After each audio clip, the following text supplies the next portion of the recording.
Olá, meu nome é Silvana Aparecida Alves, eu sou professora no curso de Arquitetura e Urbanismo da Unesp, campus de Bauru, e eu vou apresentar uma palestra onde eu vou abordar o papel dos espaços públicos na cidade contemporânea, as características espaciais e comportamento.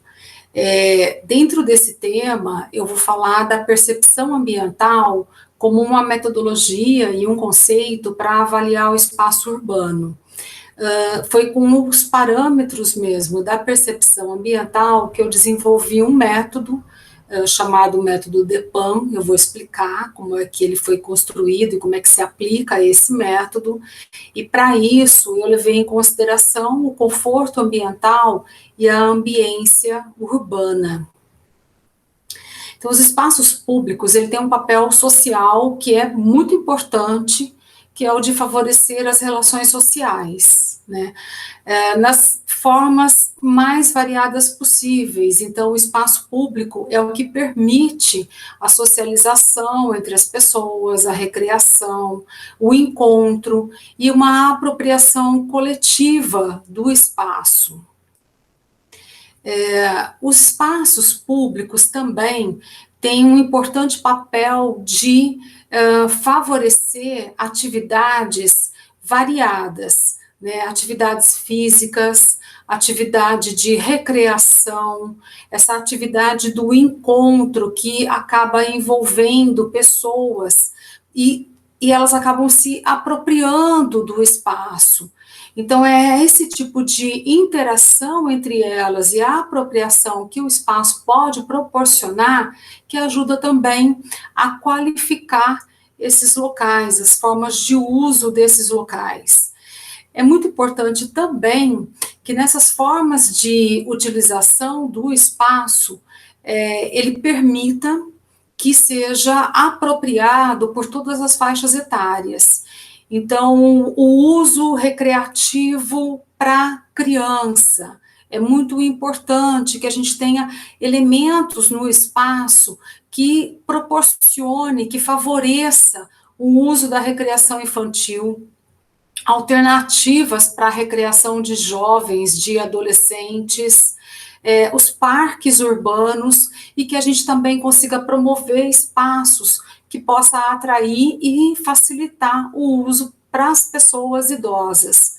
Então, de fato, precisa atender todas as faixas etárias, e é muito importante também, quando a gente analisa o espaço urbano, e aí essas imagens permitem que a gente observe que alguns ambientes, né, do espaço público, ele favorece justamente as manifestações culturais, artísticas.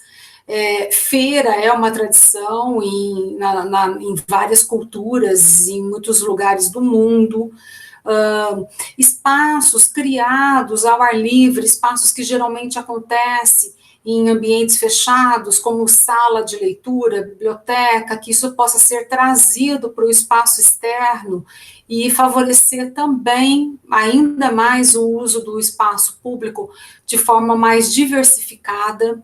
Então, a gente tem uma série de opções que a gente precisa, na verdade, estimular, favorecer para que elas aconteçam.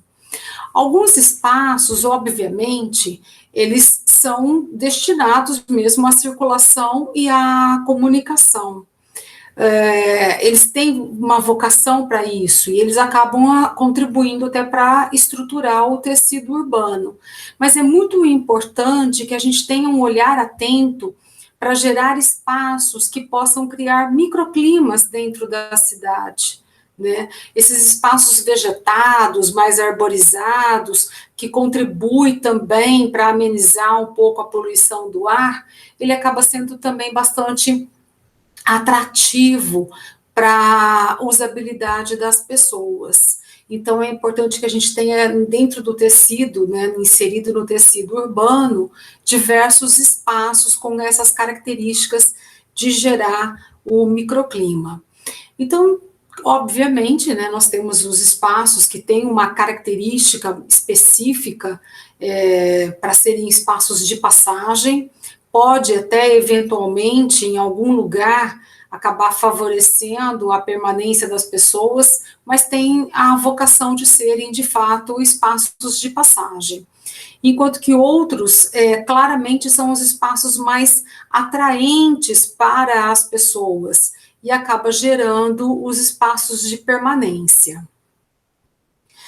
E a gente tem questões locais que, às vezes, de forma bastante inusitada, as pessoas se apropriam, né, e de forma coletiva, como nessa imagem aqui que a gente consegue ver um espaço que não foi pensado, não foi projetado para ser um espaço de permanência, para as pessoas sentarem, e aí a gente vê diversas pessoas de faixa etária diferente, usando e se apropriando desse espaço como um local mesmo de contemplação, de lazer, de descanso, ou quando a gente vê skatistas também se apropriando de espaços que não foram destinados para essa finalidade e utilizando com esse objetivo.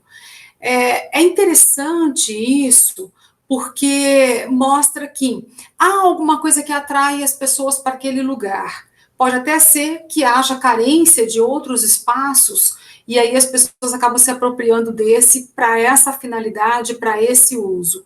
Mas também, por outro lado, é interessante quando a gente observa isso e a gente tentar extrair quais são os elementos que induzem as pessoas a fazerem isso, né? Por que elas se apropriam desse modo? E acaba gerando uso que é bastante interessante. Marta Bustos Romero, ela dá uma definição bastante clara do que é o espaço público urbano, né? De qual é a função que o espaço público urbano tem. Então, ela fala que são locais onde se desenvolvem as mais variadas atividades. Então, o passear, o tomar sol, desfrutar da sombra, descansar, observar, brincar, praticar atividade física. Então, há uma gama de atividades que podem acontecer. Essa questão do observar, ela é interessante porque pesquisas que eu realizei em vários espaços públicos urbanos, aplicando uma das metodologias, né, de avaliação de percepção ambiental, que é a entrevista, várias pessoas me responderam que eles vão para o espaço público para poder observar, para poder ver gente, ter contato com gente. E aí isso é bastante interessante porque mostra que o homem é um ser social. Né? Então, por mais que se diga que os espaços públicos estão em declínio, há uma decadência, algumas áreas da cidade não são utilizadas, e de fato não são, algumas elas têm um funcionamento específico em determinado horário ou dia da semana, em outros fica vazio, isso é um fato, é uma realidade, mas estar em contato com as pessoas ainda é uma necessidade de todo ser humano. E aí o espaço público é o melhor lugar para proporcionar essa diversidade, essa gama de opções e estar em contato, estabelecer esse contato. Além disso, né, Bustos Romero comenta que os espaços podem também ser classificados como o espaço do simbólico, que são os locais que representam algum significado por serem ou por terem sido palco de manifestações, de comemorações, ou por possuírem elementos simbólicos para as pessoas. Quando a gente também está nesse processo de avaliação e fazendo a entrevista, há algumas perguntas que a gente consegue extrair informações do cognitivo das pessoas.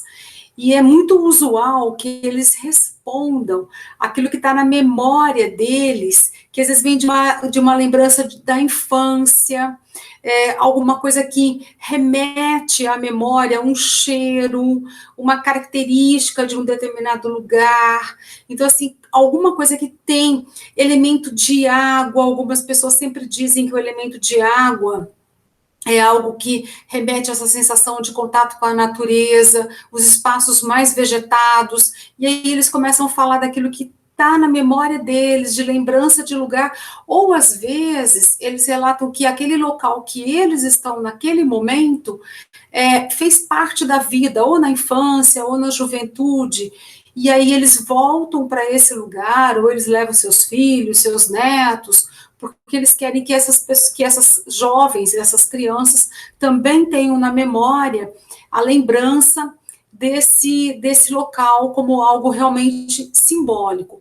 E há também os locais que são conhecidos, né, como locais que realmente têm uma representação, por ter um potencial, às vezes, de promover comemorações que são específicas para aquele local, para aquela cidade, ou para aquele bairro, ou algumas manifestações que costumam acontecer ali, shows, apresentações. Então, há vários elementos simbólicos que podem estar presentes na memória das pessoas. Mas, apesar de tudo isso, da gente encontrar várias definições na literatura, e também aplicando em entrevistas, a gente também encontra diversas respostas para o uso do espaço público, pela importância que ele tem. Eu fiz alguns questionamentos que me levaram a desenvolver o método DEPAN que eu vou apresentar. E aí essas perguntas, elas eram: por que alguns espaços públicos são mais utilizados do que outros? Né? Quando a gente percorre as cidades, passa por vários bairros, a gente notadamente percebe que alguns espaços são bastante utilizados e outros muito pouco. Por quê? Né? Quais são os elementos urbanos e arquitetônicos que atraem as pessoas para esses espaços? É possível identificar isso? Poderiam ser chamados de atributos dos espaços? Esses elementos, esses aspectos, eles são, então, os atributos que atraem as pessoas? Haveria a influência da localização? Né? E o que faz esses espaços se transformarem em lugares, a ponto de se tornarem espaços simbólicos? Além disso, né, quais são as características morfológicas, físico-espaciais, arquiteturais e ambientais que esses espaços possuem, esses que são mais atraentes? São essas as características que interferem na usabilidade? Ou existem outros aspectos a serem considerados? E aí eu defini alguns elementos, né, que eu acho que podem ser atributos do espaço. E são os elementos que eu resolvi testar, se eles de fato são esses atributos, que é presença de mobiliário urbano e o tipo de mobiliário urbano. Vegetação, se tem, se ela é dominante, como é essa vegetação, se o espaço oferece segurança, qual é a qualidade visual que esse espaço tem, qual é o estado de conservação dele, se a localização desse espaço público é um fator que interfere, que importa na hora da escolha do uso, e se existe diversidade de usos nesses espaços que são os mais utilizados. Bom, quando a gente fala de usabilidade do espaço, obviamente, precisamos associar isso com a presença humana, né? Eu estou avaliando o uso e avaliando também a maneira como as pessoas se apropriam, né? Como elas fazem esse uso. Então, temos que considerar e analisar a relação das pessoas individualmente ou em grupo com o ambiente. E a melhor forma de fazer isso, de entender como que é essa inter-relação entre a pessoa e o ambiente, é utilizando essa metodologia, né, desenvolvida na psicologia ambiental, Então, os conceitos da psicologia ambiental e os métodos da psicologia ambiental é o que auxilia a avaliação dos espaços públicos por meio da percepção ambiental. Então, temos que definir de modo muito claro o que nós queremos avaliar e quais são os métodos que nós vamos empregar. Nesse caso, acaba sendo os métodos qualitativos, há vários métodos qualitativos para avaliar a percepção ambiental, mas eu escolhi, entre esses métodos, o método observacional, né? Porque é um método onde você observa um fenômeno, que é a ação enquanto ela está acontecendo, a atividade enquanto ela ocorre, que é justamente a relação entre pessoa e ambiente, e também entre pessoa e pessoa.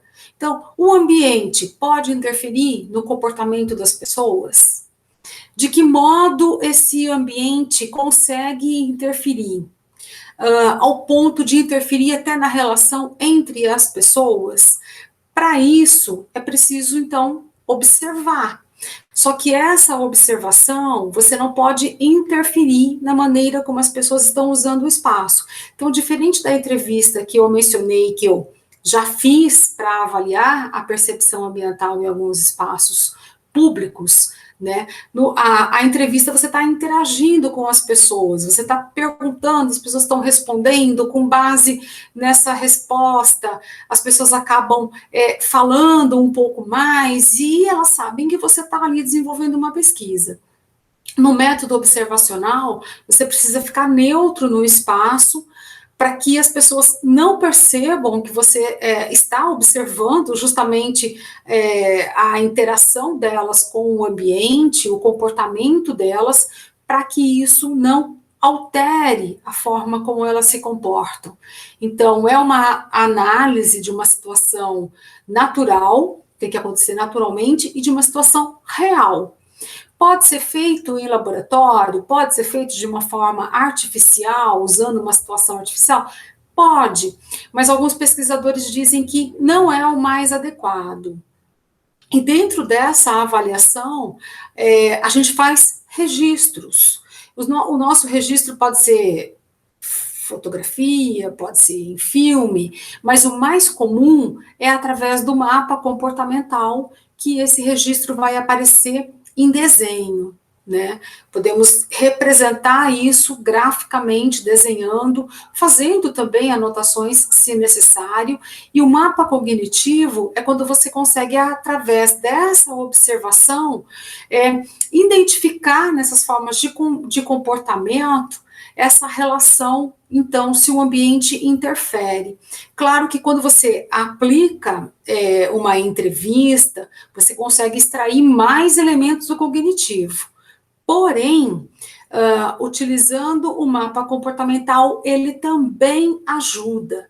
Para isso, eu criei, então, um método, que é o DEPAN, que ele é fundamentado no uso de malhas gráficas, que se sobrepõem no desenho, na planta mesmo do espaço público, e aí é possível fazer esse registro da forma de um mapa comportamental. Então, a malha gráfica, ela foi construída com base nos conceitos da psicologia ambiental, mas incorporando também dados e informações da antropometria. Então, com relação à percepção ambiental, entre os diversos autores, eu utilizei os conceitos do Robert Sommer, onde ele desenvolve e explica claramente esses conceitos no livro Espaço Pessoal. É um livro antigo, mas bastante influenciou todas as pessoas que trabalham com percepção ambiental. Ele desenvolve de forma muito clara os conceitos, exemplificando e mostrando justamente essa metodologia da observação. O Sommer, ele é um psicólogo, então ele fala muito dessa relação que existe entre as pessoas, os indivíduos e o ambiente construído. Ele demonstra de forma muito clara, com muitos exemplos, como que o ambiente interfere sim no comportamento das pessoas e às vezes ele pode até contribuir para que as pessoas passem a interagir nessa relação entre as pessoas. Como psicólogo, ele vai também falar que, obviamente, existe a influência da própria personalidade das pessoas na forma de utilizar o espaço público, urbano, ou mesmo o espaço edificado, nos exemplos que ele dá, mas a gente também precisa levar em consideração que tem a influência, além da questão da personalidade, desse contexto físico-espacial e social, né? Além de que há uma influência se a pessoa está utilizando sozinha, né, se é um indivíduo ou se é um grupo de pessoas. A percepção, então, do usuário, né, a forma como ele enxerga o espaço, vai influenciar na forma de uso, e isso vai influenciar também no cognitivo dele, na maneira como ele apreende o espaço, a maneira como ele se comporta, a maneira como ele exerce as suas atividades ali, e é possível fazer esse registro no mapa comportamental. Então, as pessoas agem, reagem e se organizam conforme o tipo de ambiente.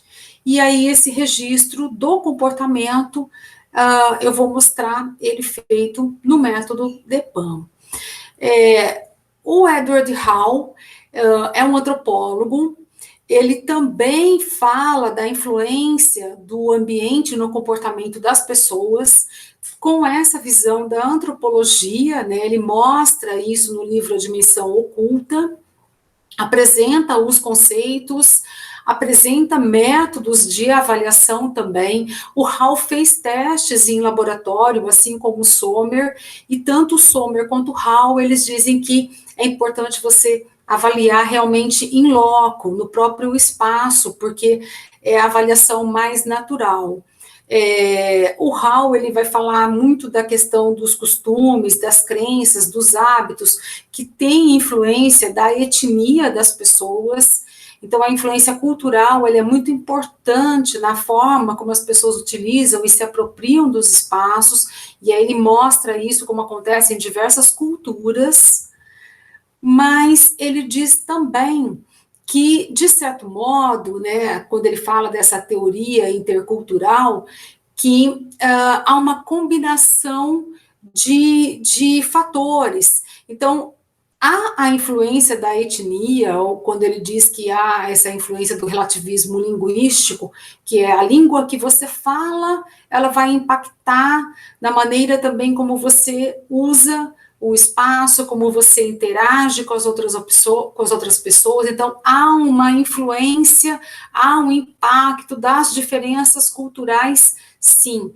Mas ele também vai levar em consideração a psicanálise, a biologia e a etologia, quando ele mostra as experiências feitas em laboratório com animais, e depois ele traz isso mostrando como que o comportamento humano também pode ser entendido a partir dessas experiências. E aí ele apresenta, então, esses conceitos, onde ele fala que o uso do espaço está relacionado com regras que são estabelecidas pela sociedade, regras que são estabelecidas conforme cada cultura, então as pessoas vão utilizar o espaço seguindo essas regras. O uso dos ambientes é também conforme o tipo de ambiente, no caso aqui a gente está dando ênfase para espaço público, urbano, mas cada ambiente vai ter suas próprias regras de comportamento, mas ele vai dizer, tanto o Sommer quanto o Hall, eles vão dizer que há outros fatores que vão influenciar na percepção que as pessoas têm do espaço e na maneira como elas vão se comportar e interagir com o ambiente construído, que está relacionado muito com cultura, obviamente, etnia, classe social, mas algumas coisas que são intrínsecas do ser humano. Então, qual é o papel, né, qual é o fator que o espaço pessoal tem de influência nisso? A necessidade de privacidade que as pessoas têm, mesmo quando elas estão no espaço público, no espaço urbano, a territorialidade, que o Hall faz muito essa relação com os animais, mas o ser humano também marca território. Como que o ser humano faz isso? A questão da segurança é um fator importante também para as pessoas se apropriarem do espaço, principalmente no espaço urbano. E o crowding e há momentos em que as pessoas até preferem que você tenha uma superlotação, né? Prefere que tenha bastante gente utilizando, enquanto que há outras situações que isso gera um desconforto muito grande, podendo gerar até estresse. Então, o ambiente, as características do ambiente vai influenciar muito todos esses fatores na percepção, na sensação e na maneira como as pessoas utilizam.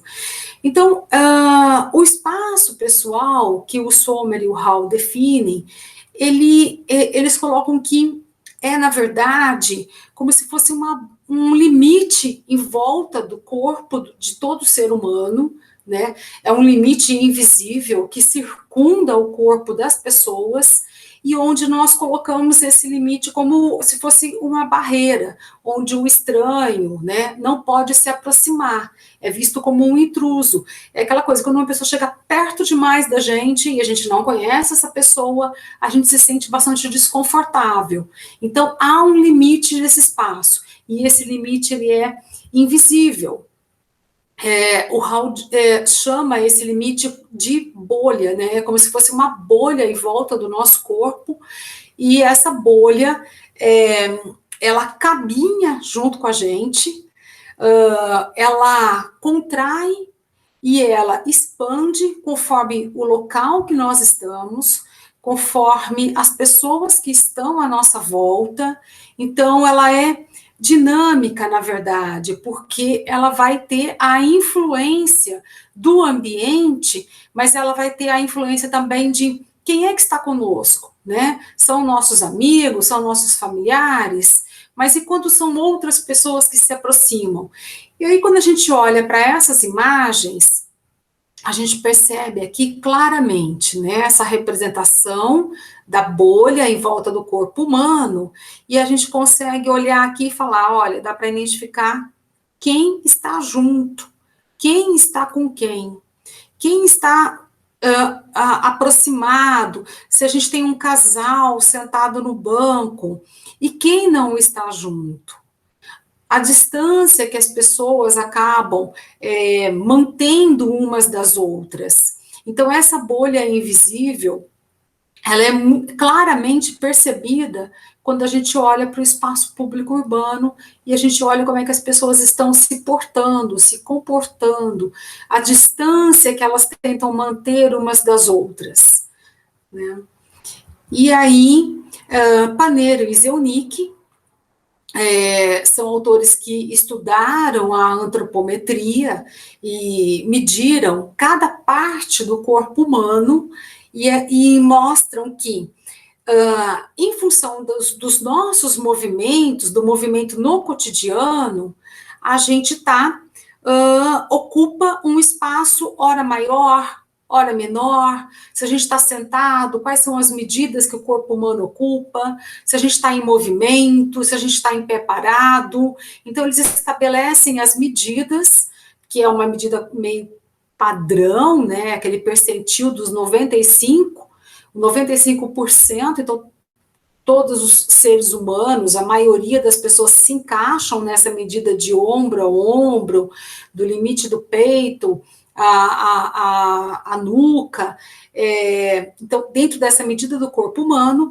e Paneiro e Zelnick vão também mencionar o Sommer, falando da bolha, falando desse espaço que, mesmo com o corpo em movimento, a gente mantém essa bolha em volta da gente, e para onde a gente vai, essa bolha nos acompanha. Então, os fatores psicológicos, eles vão interferir nessa dinâmica espacial. É importante a pesquisa de Paneiro e Zelnick, porque serve para a gente dimensionar ambientes, serve para a gente dimensionar um banco de praça, serve para a gente dimensionar uma cadeira de escritório. Então, assim, Paneiro e Zelnick é bastante utilizado quando a gente vai fazer a ergonomia de mobiliário, de qualquer mobiliário que seja, isso serve para o mobiliário urbano, ou para dimensionar os espaços. No caso aqui, eu acabei utilizando também na minha metodologia, no meu método para avaliar o espaço urbano. Então, quando é apresentado aqui essa distância da fase afastada de 80, na verdade, de 80 centímetros até 1,20 m, que é colocado aqui como pessoas de não contato, é a dimensão da bolha, é a dimensão que o Sommer fala que a gente mantém das pessoas que não são íntimas nossa, que não são próximas. Então, esse é a distância aceitável para as pessoas que não são, não se conhecem, aceitar a proximidade do outro. Mais próximo do que isso, gera o desconforto, gera o estresse. E aí, Hall desenvolve, né, a ciência prosêmica, que é uma forma de você estudar, de você entender melhor essa categoria, né, qual é essa influência, essa percepção que as pessoas têm do espaço público e qual é a distância que elas vão manter umas das outras. E aí, fazendo esses estudos, né, de qual é a distância mínima aceitável, qual é a distância maior que as pessoas mantêm uma das outras, Hall acaba dividindo isso em 4 categorias, e ele diz que é possível definir isso como conceito, e é possível também mensurar esse conceito. Então, ele vai definir que nós temos um espaço que é considerado o espaço íntimo, e a gente consegue ver isso por essas imagens aqui, o espaço íntimo entre as pessoas, qual é a distância que elas mantêm entre elas, né? Qual é o espaço pessoal, que é aquele espaço que a gente tem, então, nos espaços públicos, com as pessoas que não são íntimas. Então, essa imagem aqui também a gente consegue perceber essa distância mantida entre as pessoas que não são íntimas.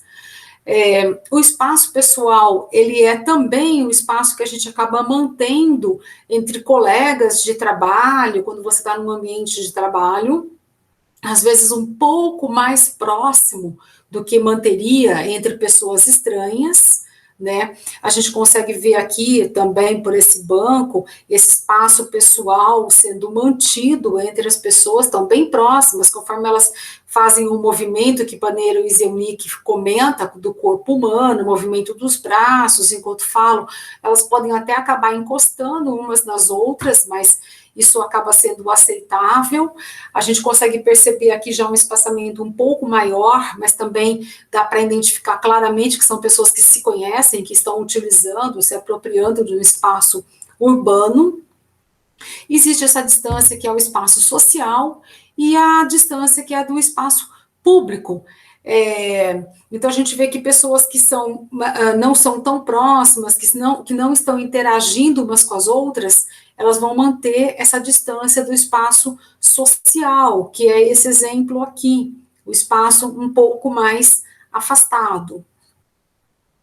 E aí, Hall, ele vai definir isso de forma muito clara, porque daí é um exemplo aqui de uma pesquisa que ele acabou fazendo em laboratório, quando ele utiliza um ambiente universitário, utiliza justamente os estudantes e coloca esses estudantes numa determinada situação, numa determinada atividade, pessoas que se conhecem e pessoas que não se conhecem, que não são da mesma turma, e começa então a observar aquelas 4 categorias e a medir essas 4 categorias. E ao fazer isso, ele consegue apresentar isso, né, dizendo que existe então as categorias apresentadas da distância, né, do espaço íntimo, do pessoal, do social, do público, e dentro disso, ele ainda coloca que existem as preferências, né, pessoas íntimas que preferem ficar muito próximas ou um pouco afastadas, e assim por diante. Ele vai dimensionar isso e ele vai especificar que tipo de conversa que as pessoas estão tendo, né? Se é um sussurro, se é uma conversa íntima, onde eles não querem que outras pessoas ouçam, se é uma conversa moderada, e assim por diante, chegando a definir até quando você está num professor em sala de aula, dando aula, que distância ele está,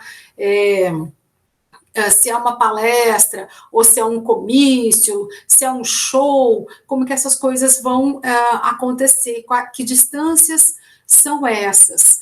Então, ele vai definir isso. O mais usual que a gente encontra nos espaços públicos é essa distância do espaço pessoal ou do espaço social.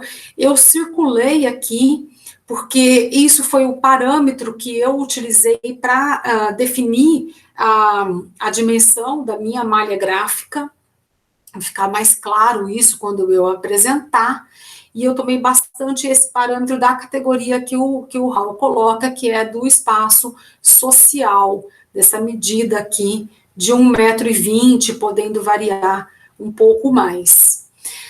Outra questão que é importante de levar em consideração, isso é definido pelo Gifford, que a gente encontra em vários arranjos de mobiliário mesmo, em qualquer ambiente construído, mas ele destaca isso também no espaço urbano, é essa situação que ele chama de sociopetal e de sociofugal. Então, ele diz assim que o espaço sociopetal é aquele que favorece para as pessoas se verem, para as pessoas ficarem de frente umas para as outras. Então, isso facilita o contato social, isso facilita que elas conversem, pessoas que são íntimas, elas vão preferir sentar dessa maneira, né, como é colocado nesse exemplo aqui, mas ele também apresenta vários exemplos no livro dele, que ele diz assim que às vezes as pessoas nem se conhecem, mas por sentarem desse modo em alguns espaços públicos, isso pode favorecer, até motivar elas a começarem a conversar, a iniciar uma conversa mais casual ali, dessas que a gente acaba tendo, que o Raul vai definir também como num tom moderado, né, conforme a proximidade. Já o sociofugal é quando você tem as pessoas sentadas de modo que às vezes elas acabam ficando de costas umas para as outras. Aqui também é uma condição de uso, de apropriação do espaço de uma fonte, onde as pessoas foram sentando nessa mureta que contorna, na verdade, essa fonte, e acaba sendo esse arranjo aqui sociofugal. Mas, às vezes, propositalmente, é inserido o mobiliário urbano de modo a gerar o arranjo sociofugal. Então, eu fotografei alguns espaços aqui na cidade de Bauru, onde fica a Unesp. Entre os vários espaços públicos, a gente consegue identificar claramente esse tipo de arranjo sociopetal e sociofugal, que vão facilitar ou não. É muito mais fácil, né? É muito mais usual, é muito mais comum a gente encontrar o arranjo sociofugal. O sociopetal a gente encontra, às vezes, em poucos locais, às vezes dentro de um mesmo espaço público. Você pode encontrar um ou outro arranjo sociopetal, mas predominantemente o que a gente tem, o que a gente mais encontra é o sociofugal, né? Principalmente porque é muito comum essa distribuição de banco de forma muito linear, sem essa preocupação de que é um espaço público, vamos então promover a interação entre as pessoas. Essa imagem aqui é dentro da Unesp. Também é muito comum a gente encontrar o arranjo sociofugal dentro da Unesp, mas esse daqui é um dos poucos exemplos que a gente tem de arranjo sociopetal, que acaba favorecendo e contribuindo para que as pessoas interajam entre elas o mais usual é essa sequência aqui, até porque é muito comum também a gente encontrar esse modelo de banco nos espaços públicos que a gente tem de várias cidades brasileiras, em várias praças, mas, na verdade, a gente não pode nem dizer que um arranjo é melhor do que o outro, né? Não dá para dizer que o sócio-petal é melhor do que o sócio-fugal. Depende muito da situação, depende muito das circunstâncias. As pessoas que estão nos espaços públicos, nem sempre elas querem, embora elas digam que elas vão lá para ver gente, que elas gostam da interação social, que estar no espaço público, isso é importante, mas nem todo mundo vai para o espaço público querendo conversar com outras pessoas, querendo conversar com estranhos. Às vezes as pessoas estão ali só para descansar, para tomar um sol, para contemplar aquele lugar. Então, a gente precisa, na verdade, oferecer a flexibilidade do espaço, né? Oferecer que a gente tenha os dois tipos de arranjo, tanto o sócio-petal quanto o sócio-fugal, e distribuir de forma mais uniforme essa quantidade de espaços que a gente possa proporcionar. Então, o método DEPAN, ao criar esse método, eu estava, na verdade, querendo justamente identificar se eu encontrava essas formas do arranjo sócio-petal e o sócio-fugal, a percepção que as pessoas têm do espaço, até que ponto, então, ela influencia no comportamento delas, em que momento acaba ocorrendo a interação, às vezes até entre estranhos, como que acontece essa socialização, e todas aquelas perguntas, né? Quais são os atributos que o espaço tem? O que que ele oferece? Então, eu separei alguns espaços deles, criei essa metodologia. O nome DEPAN, ele surge justamente desse título aqui, né? Eu estava, na verdade, estudando o projeto dos espaços urbanos, o design desses espaços. Então, o design para a permanência e a atratividade em nichos de espaços abertos de convívio, era isso que eu estava estudando. E aí, daí que vem, então, esse nome DEPAN. É importante dizer que eu selecionei 3 espaços públicos diferentes. Eu estava realmente avaliando se a localização deles tem alguma influência, porque a Praça Rui Barbosa é aquela praça do centro da cidade, envolvida no comércio. O parque, a Vitória Régia, é um parque que está numa via de acesso fácil para chegar até ele, e o Bosque da Comunidade, embora ele tenha também um acesso fácil para chegar até ele, é uma região também mais central, mas ele está envolvido num bairro com uma característica um pouco diferente. Ele é uma massa de vegetação, por isso mesmo que é chamado de bosque. São 3 locais que têm características morfológicas diferentes, configurações do espaço diferentes, massas de vegetação diferentes. Então, aqui o bosque é bastante arborizado, a Praça Rui Barbosa nem tanto, ela tem uma área bastante pavimentada, a área central dela é muito seca até.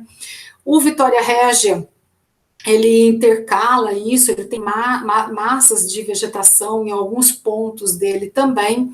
Então, o método DEPAN, ele é um instrumento composto de malhas gráficas, onde eu sobreponho na planta desses espaços para analisar justamente os nichos de permanência e atratividade, para compreender o que esses espaços têm que acaba atraindo as pessoas, acaba promovendo essa usabilidade, há sim uma apropriação do espaço, mas por que isso ocorre e como isso ocorre, né? Que influência isso tem? Levei em consideração, então, a ambiência térmica, por isso que a arborização, o microclima é um fator importante, mas por que eu estou chamando, então, de nichos do espaço? Quando a gente olha para essa imagem, que no caso aqui é o Vitória Régia, ele tem um desnível bastante acentuado aqui, tanto que aqui gera uma arquibancada, tem um auditório, a gente começa a ter espaços com funções muito definidas. E alguns deles, até em função da topografia, é criado uma diferença de um espaço para o outro. Isso eu acabei chamando, então, de subespaço. Acabei definindo como subespaço. Aqui, essa área onde tem o playground, o parquinho das crianças, aqui um pouquinho mais aproximado, esse playground, tem uma área de banco, tem somente uma área com banco, além do banco que contorna aqui o playground. E essa é a única característica de banco que tem no Vitória Régia.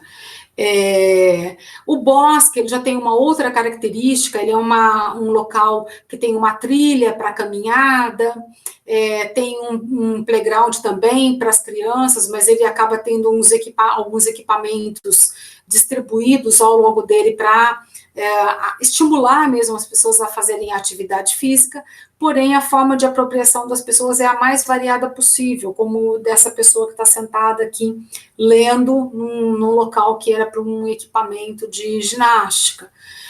A gente vê as formas mais variadas de uso nesses espaços.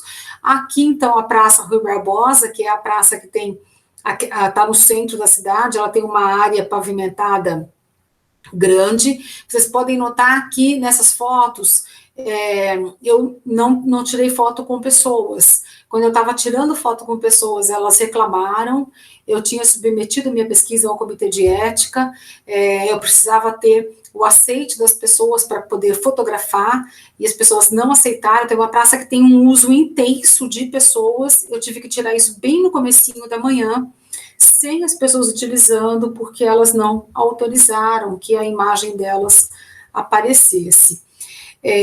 Então, a malha urbana, a malha gráfica, né, ela é inserida, então, nesse espaço urbano, nesse espaço que eu estou avaliando.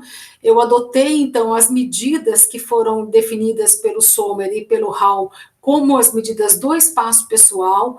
Por isso, a malha, ela é construída com essa célula de 1,20 m por 1,20 m, cada uma delas, levando em consideração as medidas do corpo humano desenvolvido, né, da pesquisa de antropometria de Paneiro e Zelnick, e aí, com base na medida do corpo humano, eu sei que é possível duas pessoas ocuparem a mesma célula, estarem dentro dessa medida aqui, que é justamente aquilo que o Hall e o Sommer disseram. Se as pessoas são íntimas, elas vão estar muito próximas, 15 centímetros de distância umas das outras, 45 centímetros no máximo. Então, se eu estou avaliando o espaço urbano, estou avaliando o comportamento das pessoas, quando eu faço esse registro, que é o mapa comportamental, que é mostrar as pessoas inseridas no espaço, eu vou registrar dentro dessa malha as pessoas dentro da célula. E aí eu consigo, então, representar se elas são íntimas ou se elas não são. Se são pessoas estranhas que estão próximas e o quão próximas umas estão das outras. Então, a malha, essa medida, permite que eu faça isso. Para fazer isso, então, eu tive que inserir a malha gráfica no espaço público, num espaço como esse do bosque, muito grande. Eu tive que dividir ele em várias partes, por isso que tem esses vários números aqui. Então, é isso que eu chamei de subespaço. E aí, dentro desse subespaço, se eu tenho esse subespaço aqui, eu posso, dentro dele, ter os nichos. E os nichos, que ajudou também na definição do próprio nome do método, um brinquedo que está aqui dentro do playground. Esse brinquedo, ele é um nicho, o outro brinquedo, ele é outro nicho. Ou quando eu venho para essa área, que é a única área de bancos que eu tenho no Vitória Régia, os bancos que estão distribuídos aqui, esse é um subespaço, mas cada banco, cada um deles forma um nicho separadamente. E aí eu consigo, então, avaliar a influência do conforto térmico, porque eu fiz medições de temperatura e de temperatura superficial também. Eu consigo avaliar o quanto esses elementos morfológicos, o quanto o mobiliário urbano, a árvore ou outros elementos morfológicos que a gente consegue encontrar no espaço, o quanto ela pode influenciar na usabilidade, na forma de apropriação do espaço, na percepção ambiental das pessoas. Trabalhando, então, com esses conceitos da psicologia, usando a observação, ficando neutra no espaço, para não interferir no comportamento das pessoas, e fazendo o registro, então, na malha gráfica, que seria esse método do mapa comportamental que várias pessoas utilizam ele, mas que eu estou fazendo isso por meio da malha gráfica.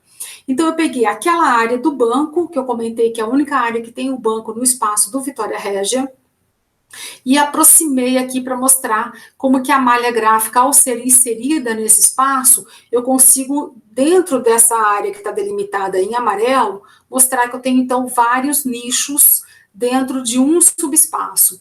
Essa é uma área, então, que ela é pavimentada, dá para perceber por essa circunferência, que é o que a gente percebe aqui, ela tem um calçamento em pedra, e além dessa guia aqui, que está nessa circunferência, eu tenho um espaço, então, gramado. Então, eu consigo medir temperatura, eu consigo ver a diferença de temperatura que eu tenho no espaço que tem uma pedra com calçamento, e quando eu tenho grama, e quando eu tenho árvore, e a árvore gerando sombra, consigo ver qual é a temperatura superficial, se o sol incide num banco de concreto, ou se fosse um banco de madeira, como a gente tem lá na praça, Rui Barbosa, eu vou ter, então, diferenças de temperatura.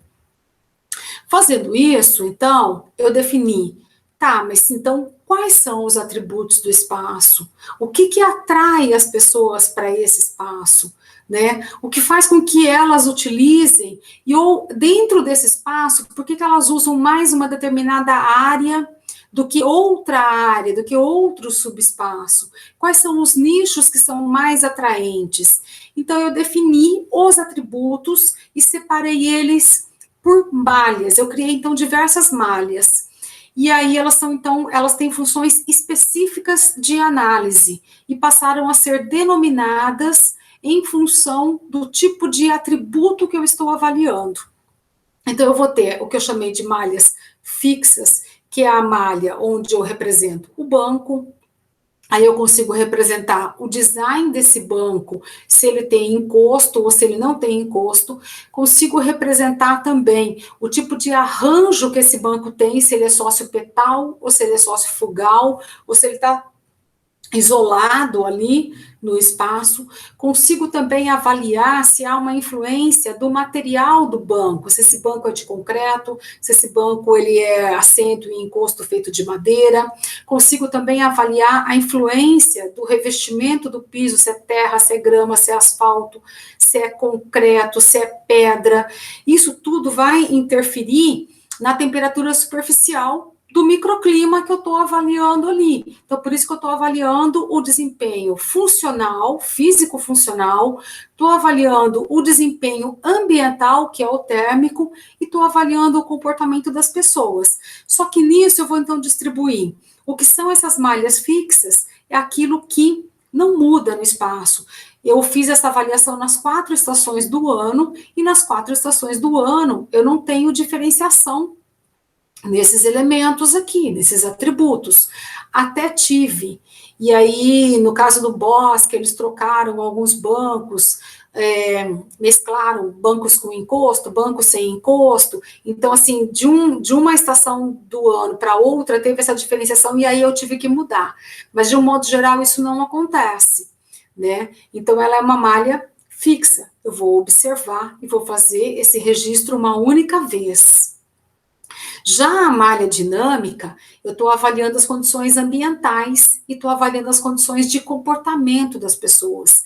Então, eu estou avaliando a questão de sol e sombra que incide nesse subespaço e que incide nesse nicho.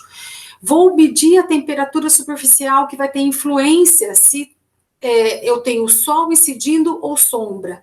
E vou avaliar a interação das pessoas, se as pessoas estão presentes, se elas estão simplesmente sentadas lendo, contemplando, ou se elas estão interagindo umas com as outras. Então, isso daqui eu tenho que mudar, porque o sol vai mudando, a sombra, a mancha de sol, a mancha de sombra vai mudando. Então, eu tenho que fazer uma troca a cada 15 minutos. Então, eu vou ter duas classes de malhas. As malhas fixas, que não muda, e a dinâmica, que eu vou mudar a cada 15 minutos. Feito isso, eu estou fazendo um registro na malha gráfica que eu tenho um eixo X e Y.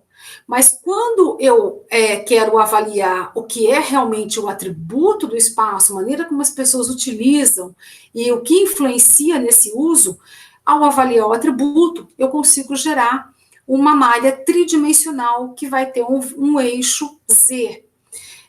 Isso vai aparecer num dos exemplos que eu vou mostrar aqui. Então, olha, esse daqui é um exemplo onde eu vou fazendo com um termômetro infravermelho digital a avaliação da temperatura, eu vou medindo, aí eu falei, eu não posso interferir no espaço, as pessoas não podem saber que estão sendo observadas. Então, eu tentava ficar o mais neutra possível, porém, de tempos em tempos eu fazia a medição dessa temperatura superficial. Então, assim, eu acabava me movimentando no espaço para fazer isso. E aí eu tinha que definir de forma numérica o valor que eu ia atribuir para cada célula. Então, se eu tenho o banco, eu colocava um valor numérico, um valor matemático, 1. Se eu não tenho o banco, eu colocava o número 0. Se ele tem um arranjo sociopetal, que favorece a socialização, eu atribuí como um valor 1. Se ele é sociofugal, eu coloquei como um valor 0. E se ele é isolado, ele está afastado de tudo, só tem aquele banco ali, eu coloquei um fator 0, um número 0.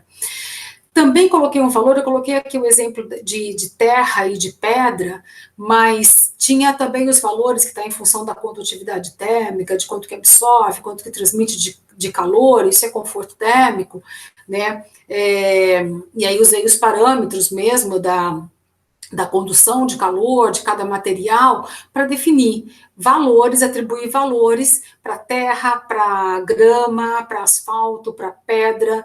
E aqui, como eu tinha essa condição, então eu fui colocando esses valores numéricos que eles vão variar sempre entre 0 e 1. Fiz uma normalização para que ficasse sempre entre 0 e 1.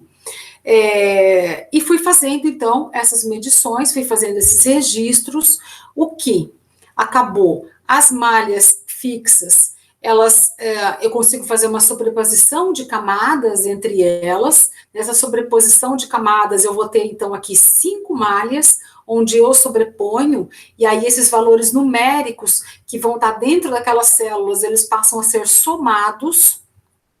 Já as malhas dinâmicas, eu tenho uma outra quantidade de malha, porém, eu troco ela muitas vezes, então dá para perceber aqui que eu estabeleci os horários que eu ia avaliar no período da manhã e o que eu iria avaliar no período da tarde.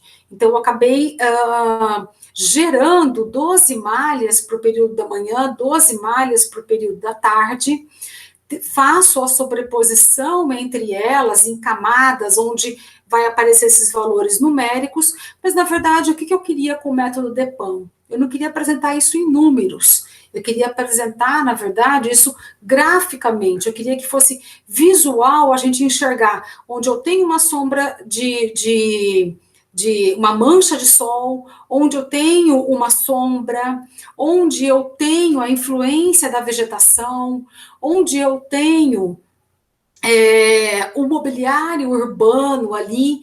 Então, como eu queria representar isso graficamente, foi feita essa normalização entre 0 e 1, de todos os valores somados dentro da célula. Então, mesmo que eu chegasse no valor de 0 a 10, eu normalizava, considerando o desvio padrão.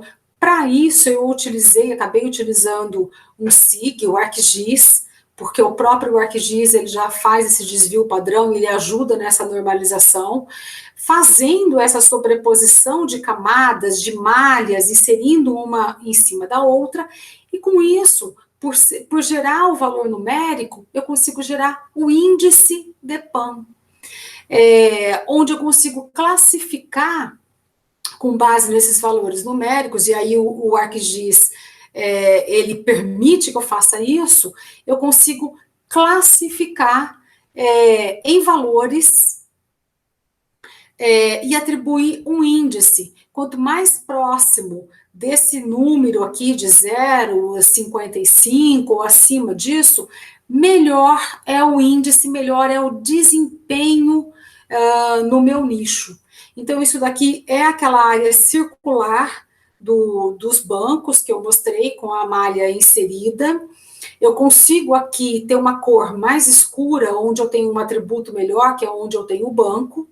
Claro que esse banco, por ele não ter encosto e por ser de concreto, ele tem um valor numérico, mas ainda assim ele vai aparecer com as cores mais escuras. Tudo que tem a cor mais escura é onde eu tenho um nível de serviço melhor, é onde eu tenho um índice de PAN melhor.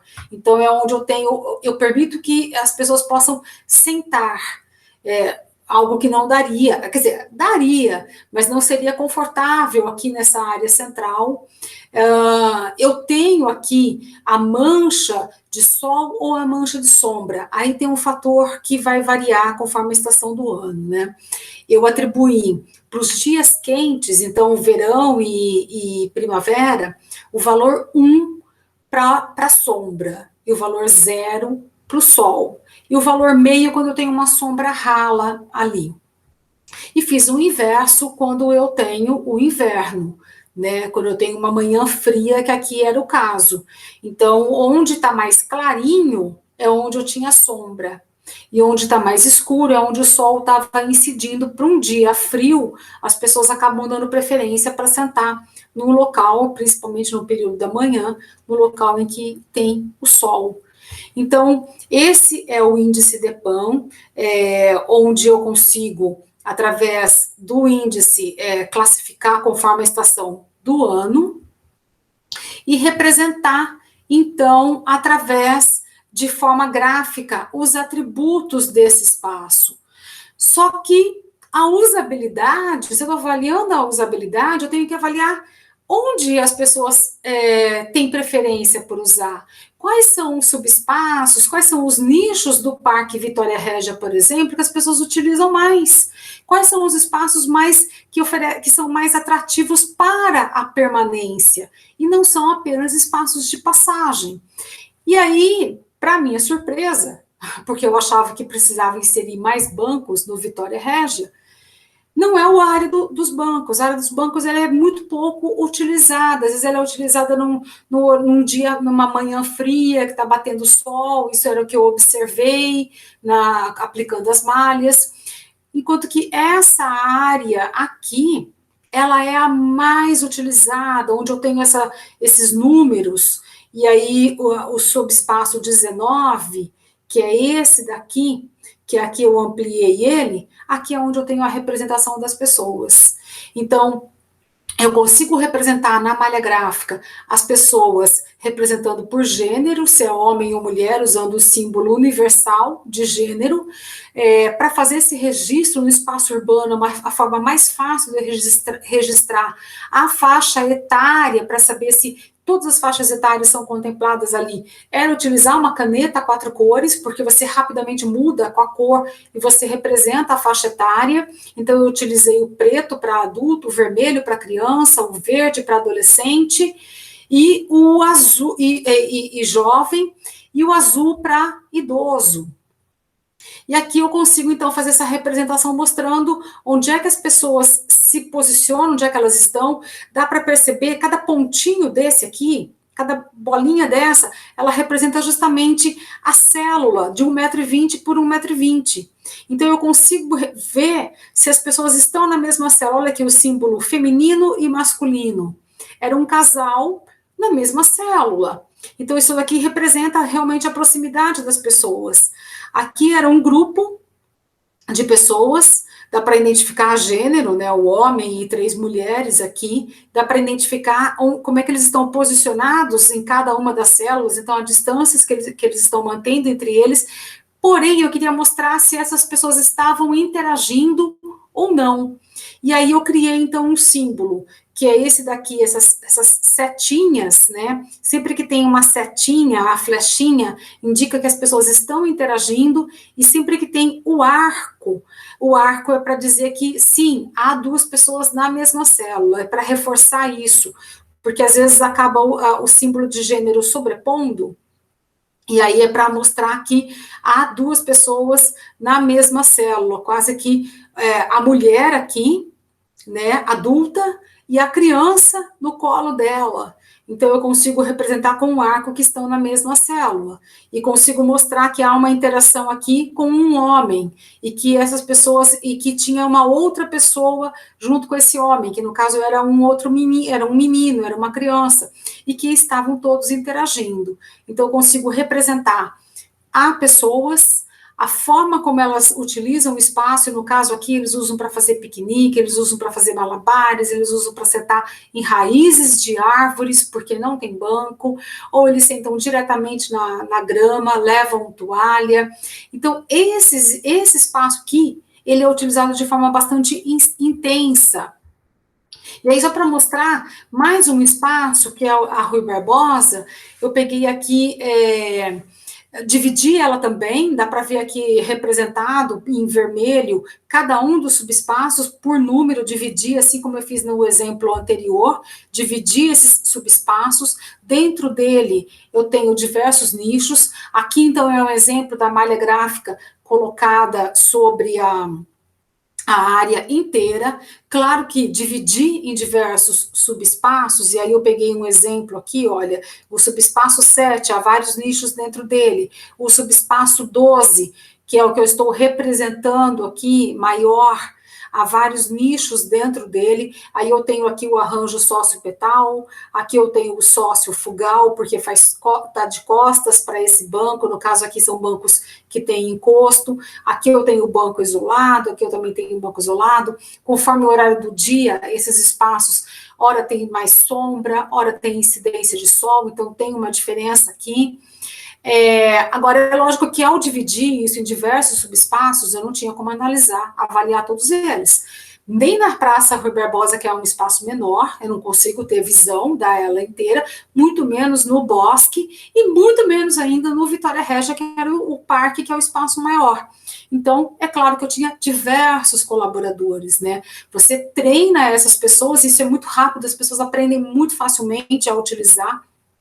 Você coloca essa malha gráfica numa prancheta, aquela pranchetinha que a gente leva para fazer entrevista, coloca essa folha representada num subespaço, então essa é uma razão também para eu dividir os espaços e representar isso num tamanho de uma folha de A4, e fazer o registro do mapa comportamental e representando isso nessas células. E aqui é um exemplo, então, de que eu consigo representar as pessoas, identificar as pessoas por gênero, com a cor da caneta, identificar a faixa etária dessas pessoas, identificar se a pessoa está sentada ali só para contemplar, se ela está olhando uma visual, o que atrai ela para aquele lugar. Consigo fazer um registro de esses bancos, por exemplo, eles eram pouquíssimos utilizados. Porque quem senta aqui fica voltado para a rua, e quem senta aqui está voltado para o interior da praça. Então, isso era uma coisa que dava para perceber. Quais são os bancos que são mais utilizados? Isso daqui são muretas, porque isso é uma floreira. E aí as pessoas sentam na mureta também. E às vezes as pessoas preferem sentar na mureta, principalmente quando é um grupo maior de pessoas que estão interagindo, do que sentar num banco onde a visual é a rua, uma rua movimentada, e olhar o interior da praça. Então, há uma série de coisas que dá para a gente realmente observar o comportamento das pessoas, dá para observar se elas interagem, dá para observar se esse tipo de arranjo favorece essa socialização, e dá para observar se o ambiente interfere no comportamento, e não só um único ambiente, a praça interfere, não, os diversos arranjos que eu tenho ali, a maneira como o subespaço está organizado, os nichos, às vezes, mais especificamente. Então, o coreto nessa praça, ele atrai pessoas. Há alguns degraus que tem nessa praça, ele atrai pessoas, as pessoas sentam nesses degraus. Então, assim, a gente consegue ver os diversos elementos morfológicos e o mobiliário urbano também, a maneira como as pessoas se apropriam. Então, esse daqui é um exemplo que eu comentei, que a gente consegue ver de forma gráfica e que a gente consegue ver, então, o eixo Z na forma tridimensional, porque quando eu gero essa malha no ArcGIS, a hora que eu trago ela para essa representação aqui, ela mostra em volume um pouco mais alto. Alguns, quando o atributo tem um nível mais alto ainda, um índice mais alto de PAN, esse volume mais escuro, ele fica ainda mais alto. Então, eu consigo ver isso no tridimensional também.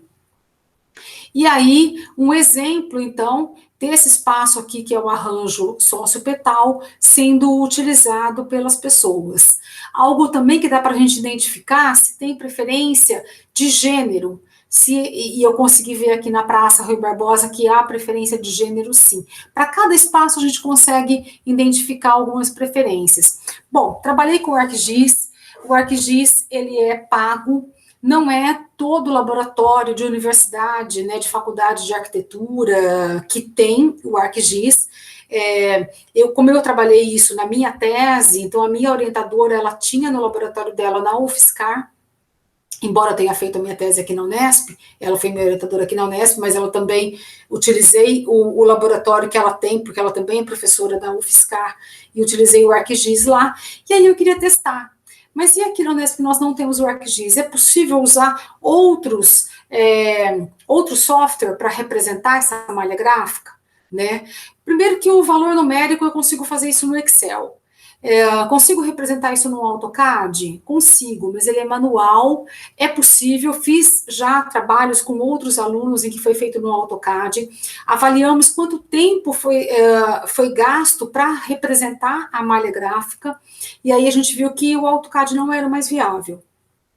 E depois utilizamos, então, o Photoshop para representar, partindo, então, da representação dos valores numéricos no Excel.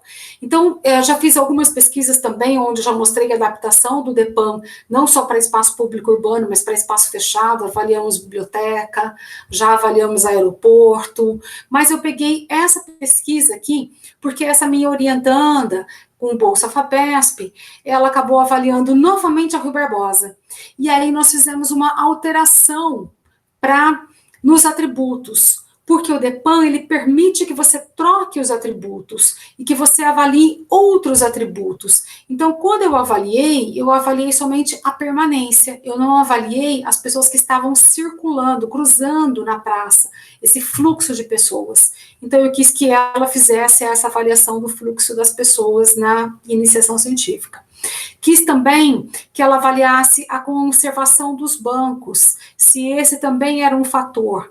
E aí que ela explorasse muito mais a visual da praça, que é algo que eu não tinha explorado quando eu estava criando o método.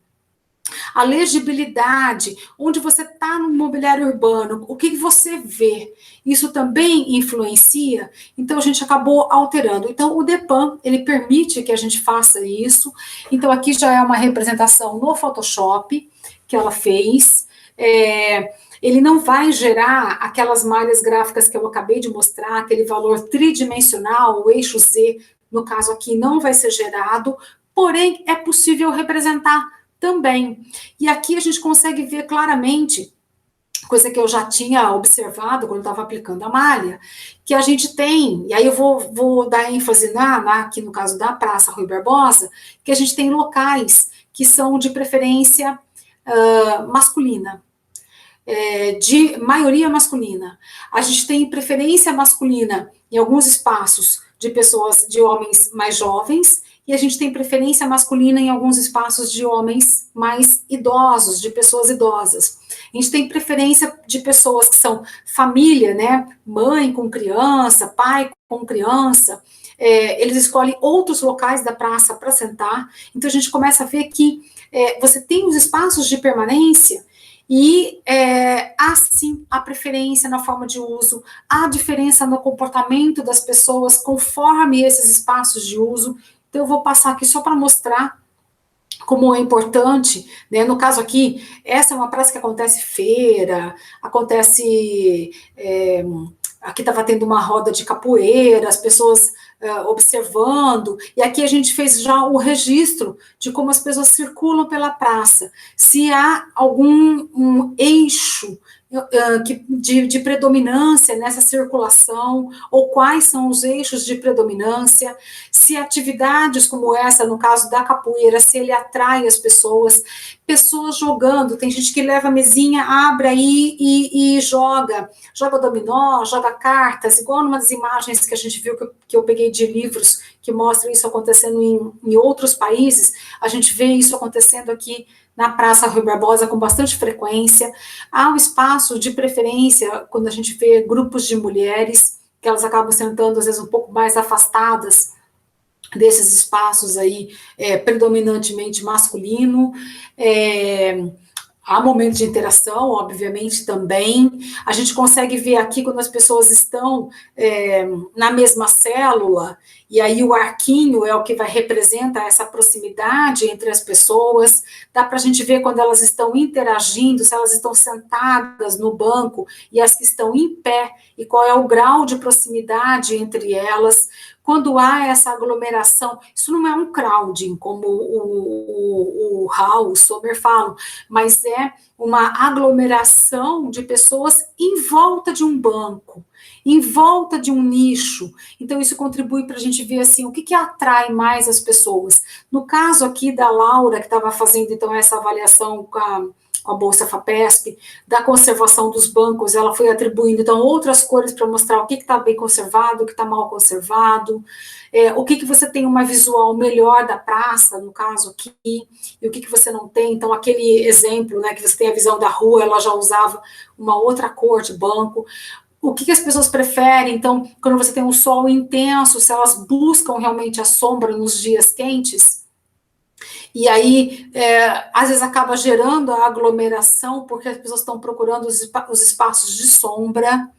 Então, em função de tudo isso, se há delimitação de territorialidade, há, porque é o que eu acabei de dizer assim, tem sim, às vezes, a preferência das pessoas que estão, dos homens, ou das mulheres, ou das famílias, se há uma rotatividade, e que rotatividade é essa, esses espaços de predominância masculina, a gente viu que não tem muita rotatividade, não. Enquanto que todos os outros espaços da praça tinha bastante rotatividade. Então, assim, na verdade, o modelo, né, o método DEPAN, ele serve para a gente, então, avaliar se tem uma influência, né, do desempenho, do nível de serviço que o nicho oferece, o subespaço oferece, que está dentro dessa classificação dele, em função dos atributos que eu escolhi, e esses atributos podem ser trocados, né, como a gente trocou nessa pesquisa FAPESP, se alguns aspectos são mais favoráveis do que outros para atrair as pessoas. No caso do Vitória Regia, a gente viu que é o espaço gramado com árvore, muito mais do que ter banco, é o espaço que atrai mais as pessoas. No caso da observação das 4 estações do ano, foi importante, porque ter sombra, estar num espaço de sombra num dia quente, é importante. Por outro lado, você ter o sol incidindo num dia frio também era importante, porque eu vi que as pessoas mudavam de lugar, conforme a mancha de sol ia mudando de lugar, as pessoas também mudavam de lugar, e os espaços urbanos, os públicos, né, as pessoas estão ali por motivo de recreação, então elas ficam por bastante tempo. Então, isso começa a trazer elementos de projeto, né? O que eu preciso ter? Eu preciso ter árvores, espaços bastante arborizados, mas eu posso também escolher alguns locais para colocar árvores com folhas caducas, que eu vou permitir essa incidência do sol nos dias frios. Então, eu começo a ter elementos de projeto que vão interferir. Quais são os espaços onde as pessoas têm preferência conforme a estação do ano, ou existem espaços onde a preferência ela é constante, as pessoas sempre querem estar ali. Então, esse daqui, olha, essa mureta, isso aqui nem é um banco, é um espaço e que, independente da estação do ano, sempre tem muita gente utilizando. Dá para a gente ver aqui, ó, idosos e adultos. Não é aqui é uma questão de territorialidade, não é um espaço de criança, é um espaço predominantemente de adultos. E aqui é onde eles abrem o tabuleiro, joga carta, joga dominó, é um espaço de predomínio predominantemente masculino, e eles ficam aí por muitas horas. Esse já é um espaço que tem bastante rotatividade, né? Então, esse aqui é o período da manhã, esse aqui é o período da tarde. Então, o período da tarde, com uma incidência maior ainda de sol, a gente já começa a ver que a rotatividade é maior, as pessoas sentam, ficar exposta ao sol num dia quente não é agradável, elas saem rapidamente, ou às vezes nem utilizam. Aqui é um arranjo sócio-fugal, aqui é um arranjo isolado, de banco isolado. Então, assim, é importante a gente olhar tudo isso, observar essas formas de comportamento, observar que no caso de um parque, quando você tem um parquinho, aqui é um parquinho no bosque, por exemplo, os próprios adultos que não se conhecem começam a interagir, começam a conversar uns com os outros à medida que as crianças começam a brincar. Então, a interação entre as crianças acaba estimulando essa interação entre os adultos, e isso só acontecia no parque, só no espaço do playground, o espaço onde as pessoas estão fazendo caminhada, ou os espaços dos bancos, onde as pessoas vão para sentar, elas não interagiam. Então, isso daqui é uma prova de que sim, o ambiente interfere no comportamento. O playground estimula as pessoas a interagirem, mesmo entre estranhos, mesmo quando você consegue registrar na célula que elas mantêm o espaço pessoal entre elas mantêm uma distância, mas elas conversam.